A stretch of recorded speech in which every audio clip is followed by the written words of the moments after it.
Hi అండి, నమస్తే, welcome to our channel. ఈరోజు ఈ వీడియోలో ఒక మంచి హెల్దీ స్నాక్ రెసిపీ అయితే చూపించబోతున్నాను.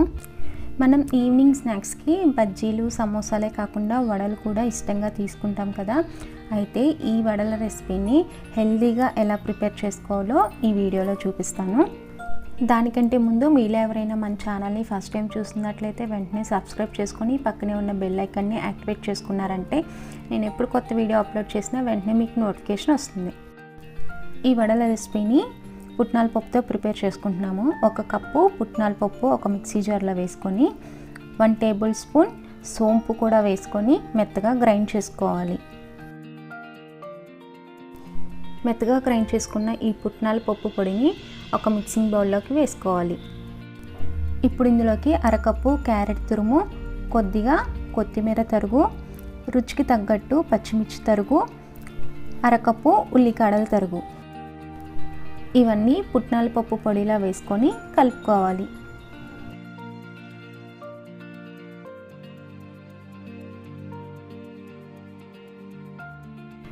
ఇప్పుడు ఇందులోకి మీ టేస్ట్కి తగ్గట్టు సాల్ట్ వేసుకొని ఒకసారి కలుపుకోవాలి. ఇలా అంతా బాగా కలిసేలాగా కలుపుకున్న తర్వాత ఇందులోకి పెరుగు కొద్దిగా వేసుకుంటూ కలుపుకోవాలి. ఈ పిండిని నీళ్లు వేయకుండా పెరుగుతోనే కలుపుకుంటే వడలు చాలా టేస్టీగా ఉంటాయి. వడల్ని పచ్చిశనగపప్పుతోనే చేసుకుంటాం కదా, కానీ ఇక్కడ నేను పుట్నాల పప్పుని అంటే వేయించిన శనగపప్పుతో చేస్తున్నాను. ఈ పుట్నాల పప్పే ఎందుకు అంటే దీంట్లో ఎక్కువగా ఐరన్ కంటెంట్ ఇంకా ఎక్కువ ప్రోటీన్స్ ఉంటాయంట మిగతా పప్పులతో పోలిస్తే.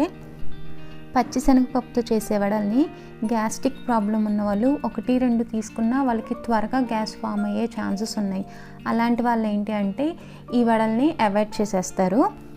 కానీ ఈ పుట్నాల పప్పుతో చేసే వడల్ని తినటం వల్ల మనకి ఎలాంటి గ్యాస్ సంబంధించిన ప్రాబ్లమ్స్ ఉండవు. మనకి ఎన్ని కావాలంటే అని తినేయచ్చు హ్యాపీగా. చూసారు కదా, ఇలా నీళ్ళు వేయకుండా పెరుగుతోనే కొద్దిగా వేసుకుంటూ ముద్దలాగా అయ్యేంత వరకు కలుపుకొని పక్కన పెట్టుకోవాలి. ఇప్పుడు చేతికి నూనె రాసుకొని చిన్న పిండి ముద్దను తీసుకొని 2 చేతులతో వడల్లాగా ఒత్తుకోవాలి. ఈ వడల్లో మనం ఉల్లిగడ్డల తరుగు వేసుకున్నాం కదా, అది ఉంటే వేసుకోండి, లేకపోయినా పర్వాలేదు. ఇది వేసుకోవడం వల్ల ఎక్స్ట్రా ఫ్లేవర్ అనేది యాడ్ అవుతుంది. పుట్నాల్ని గ్రైండ్ చేసేటప్పుడు సోంపు కూడా వేసుకొని గ్రైండ్ చేసాం కదా, ఉంటే ఖచ్చితంగా వేసుకోండి. సోంపు వేసుకోవటం వల్ల మంచి అరోమా ఉంటుంది, ఇంకా చాలా టేస్టీగా కూడా ఉంటాయి. ఇలాగా పిండి మొత్తాన్ని వడల్లాగా చేసుకొని ఒక ప్లేట్లో పెట్టుకోవాలి.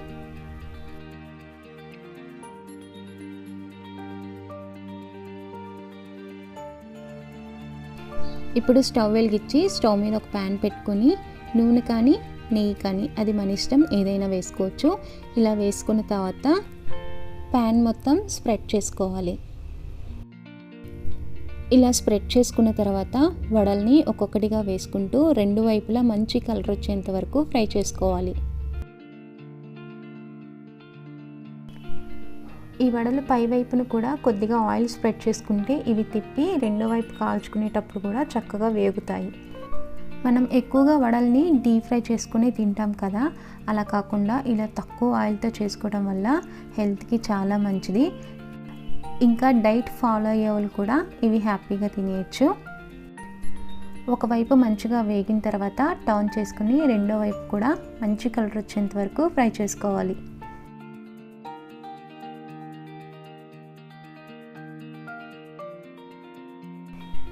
ఇలాగా 2 వైపులు మంచి కలర్ వచ్చేంత వరకు ఫ్రై చేసుకున్న తర్వాత స్టవ్ ఆఫ్ చేసేసుకొని ఒక ప్లేట్లో తీసుకొని సర్వ్ చేసుకోవడమే. చూసారు కదా, ఈ వడల్ని చాలా ఈజీగా ఇంకా హెల్తీగా ఎలా ప్రిపేర్ చేసుకోవచ్చు. ఈ వడల్ని ఇలాగైనా తినేయచ్చు, కావాలంటే సాసెస్తో కూడా సర్వ్ చేసుకున్నా చాలా బాగుంటాయి. ఈ రెసిపీ అందరికీ చాలా బాగా నచ్చుతుంది. హై ప్రోటీన్ ఇంకా ఐరన్ రిచ్ స్నాక్ ఇది, చాలా బాగుంటుంది. మీరు కూడా ట్రై చేసి ఎలా వచ్చిందో నాకు కామెంట్ సెక్షన్లో కామెంట్ చేసి చెప్పండి. ఈ వీడియో మీకు నచ్చినట్టయితే లైక్ చేయండి, మీ ఫ్రెండ్స్ అండ్ ఫ్యామిలీ మెంబర్స్కి షేర్ చేయండి. ప్లీజ్ నా ఛానల్ని సబ్స్క్రైబ్ చేసి నన్ను సపోర్ట్ చేయండి. Thank you for watching.